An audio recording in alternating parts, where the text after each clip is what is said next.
Triste journée. Encore un décès maternel évitable. En tant que jeune activiste de la santé sexuelle et reproductive, je pense qu'il est temps de mettre la planification familiale au cœur des politiques de couverture sanitaire universelle. La planification familiale et la couverture sanitaire universelle sont les deux pièces d'une même monnaie, deux éléments clés d'une même équation. Primo, la couverture sanitaire universelle caractérise un idéal où toutes les personnes ont accès aux services de santé quand et où elles en ont besoin sans difficulté financière. Actuellement dans le monde, environ 270 millions de femmes n'ont pas accès à la contraception moderne. Cela montre que nous sommes encore loin de réaliser le rêve d'une CSU.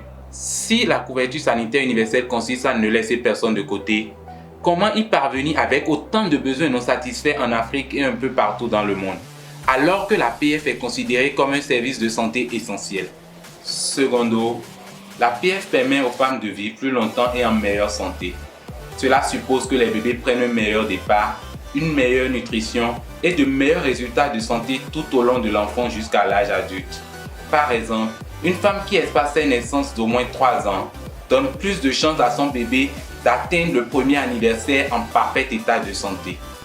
Tertio, l'accès généralisé au programme de planification familiale place le pays sur la voie du dividende démographique.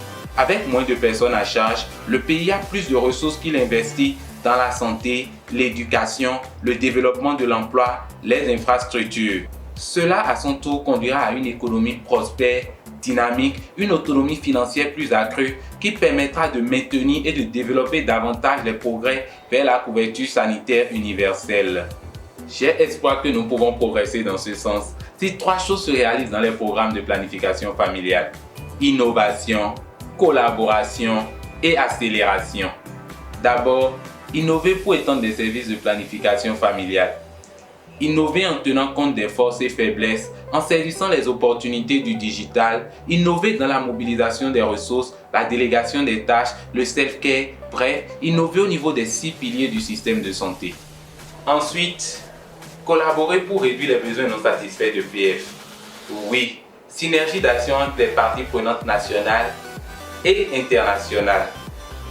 Collaboration entre les autres programmes de santé ou non qui peuvent contribuer à atteindre l'objectif. Enfin, accélérer la mise en œuvre des programmes, car la progression vers la couverture sanitaire universelle et la couverture des besoins en planification familiale sont des processus de longue durée. CSU, pas sans planification familiale.